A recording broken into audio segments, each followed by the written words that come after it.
नमस्कार, मैं शारदा पांडे आसान ज़िंदगी किसी एपिसोड में आपका स्वागत करती हूँ। आज मैं आपको बताऊँगी बैसाख महीने का जो अमावस्या पड़ रही है। तो अभी बैसाख स्नान शुरू है जो कि 6 अप्रैल से शुरू होके गुरुवार से और 5 मई को समाप्त हो जाएगा। 1 महीने तक बैसाख स्नान चल रहा है। जैसे कि माघ महीने का स्नान चलता है उसी प्रकार से बैसाख महीने का स्नान चल रहा है। जैसे माघ महीने में मौनी अमावस्या मनाई जाती है उसी तरीके से बैसाख महीना में भी जो स्नान चल रहा है तो बैसाख महीना ही बहुत ही पवित्र माना जाता है। बहुत सारे शुभ कार्य इस महीने में होते हैं।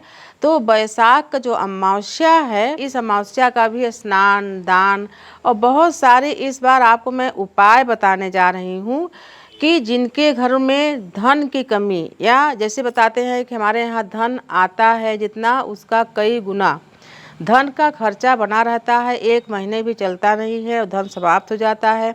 तमाम जगह उधारी हो जाती हैं, तमाम बीमारियां लगी रहती हैं। तो उनको मैं बहुत ढेर सारा वीडियो दी हूँ, कई उपाय भी बताती रहती हूँ, लेकिन जो मैं इस बार बता रही हूँ ये बहुत ही उत्तम और एकदम से ही आपको कभी भी इस विषय में वीडियो नहीं दी हूँ, क्योंकि हम भी ग्रंथों को, उपनिषदों को, बहुत सारी धार्मिक पुस्तकों को पढ़ते रहते हैं तो नई नई जानकारियाँ हमको होती रहती हैं। तो मैं आपको इस बार बहुत अद्भुत जानकारी बताऊंगी। सबसे पहले जो बैसाख महीना का जो अमावस्या है वो कब पड़ रही है बता रही हूँ कि बैसाख महीने की अमावस्या इस बार 19 अप्रैल को सुबह 11:25 से शुरू होके और 20 अप्रैल गुरुवार को सुबह 9:41 पर समाप्त हो जाएगी। तो आप इस बीच में बहुत सारे शुभ कार्य कर सकते हैं। अगर आपके आसपास में गंगा नदी हो, यमुना नदी हो, गोदावरी हो और शिप्रा, जो भी नदी आपके यहाँ हैं वो मातृ स्वरूपा है, वहाँ पर जाके स्नान करके और नदियों के तट पर दान करना, हवन करना, पूजन करना, कीर्तन करना काफ़ी शुभता बढ़ाता है और लोगों को बहुत सारे दुखों से मुक्ति मिल जाती है। तो जिनके यहाँ नदी है नदी में स्नान करें।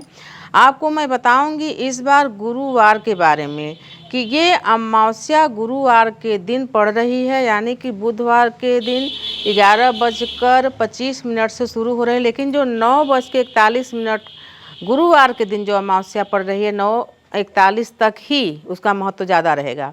तो इस दिन आप क्या करें, जिनके यहाँ धन की कमी या धन का आवक कम और खर्च ज़्यादा है वो इस वीडियो को ध्यान से सुने। ये नहीं कि इस कान से सुन के उस कान से निकाल दें तो कोई फ़ायदा नहीं होगा। मनोरंजन के लिए नहीं, ये आपके लिए उपाय बता रही हूँ।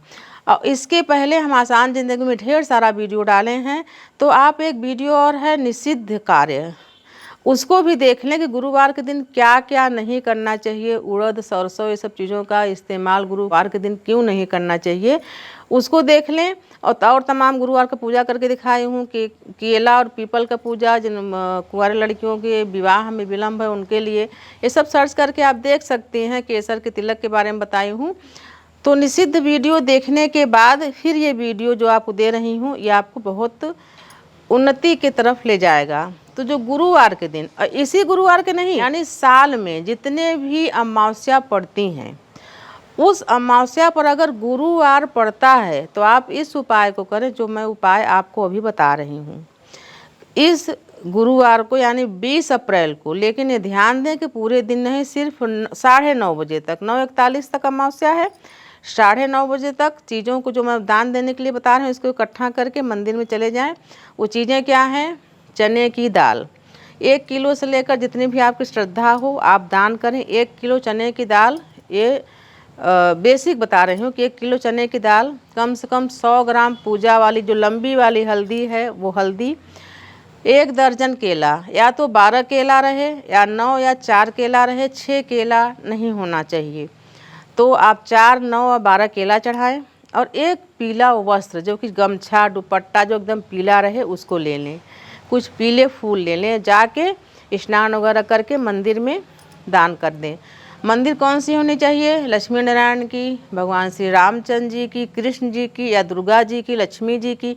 इन देवी देवताओं के मंदिर में जाकर चढ़ाएं। बजरंगबली, काली मैया, भैरव जी, इनकी मंदिर नहीं होनी चाहिए, वहाँ जाके चढ़ाएं और स्तुति करके चले आएँ। और इस दिन जैसे बता रही हूँ आपको, इस दिन तुलसी के मूल में यानी तुलसी के जड़ में दुग्ध सिंचित करें। दूध सींचने से माँ लक्ष्मी साक्षात प्रसन्न होती हैं और उनकी कृपा, माँ लक्ष्मी की कृपा यानी धन की आवक बढ़ती है।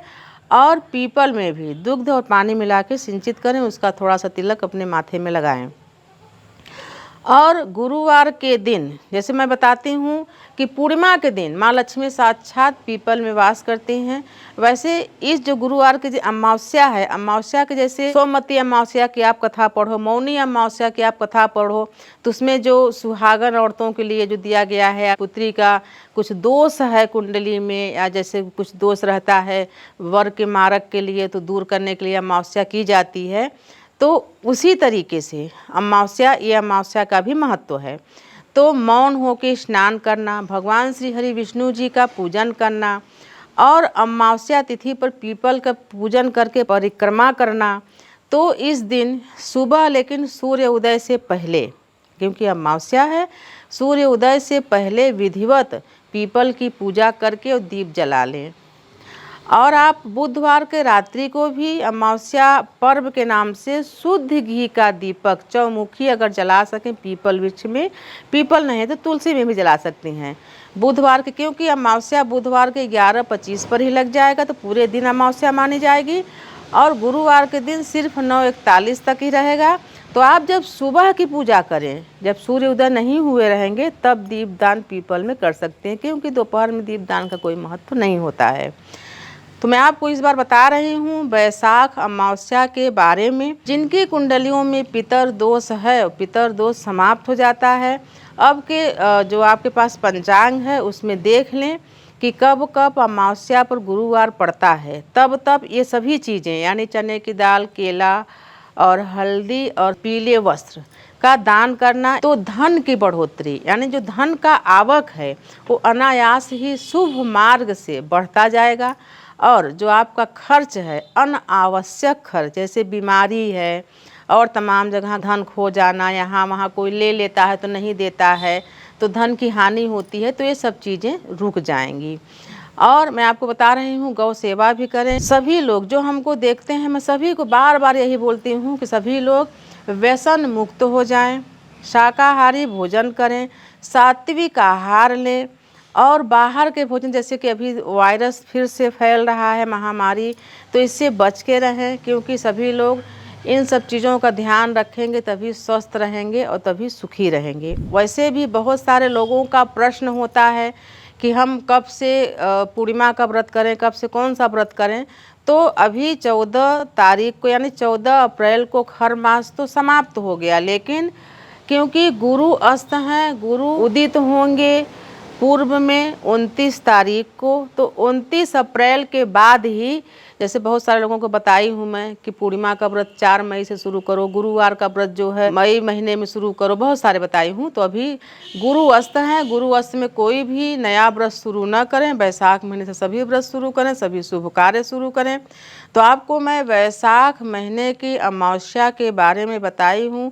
पूरे साल में जब जब अमावस्या पड़े उस गुरुवार के दिन ध्यान रखें कि कब तक अमावस्या है, तो उसी बीच में जाके चीज़ें आप दान करके आएँ और अपने जो मंगल कामना हो प्रभु से बताएं और हमें कमेंट करके ज़रूर बताएं। जैसे और बहुत सारी बहनें भाई लोग बताते हैं कि उनको बहुत फ़ायदा हुआ है, उनकी बहुत उन्नति हुई है, उनकी बार बार नौकरी छूटती थी लेकिन अब स्थायी नौकरी उनको मिल गई है।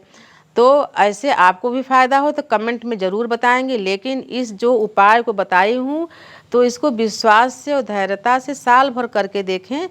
तो साल भर में 2-4 ही अमावस्या गुरुवार के दिन पड़ती हैं, तो इसको आप करके देखें। इसी तरह के वीडियो आगे भी आपको मैं बना के देती रहूँगी, तो आप ऐसे ही हमारे साथ बने रहें, देखते रहें आसान ज़िंदगी। तब तक के लिए नमस्कार।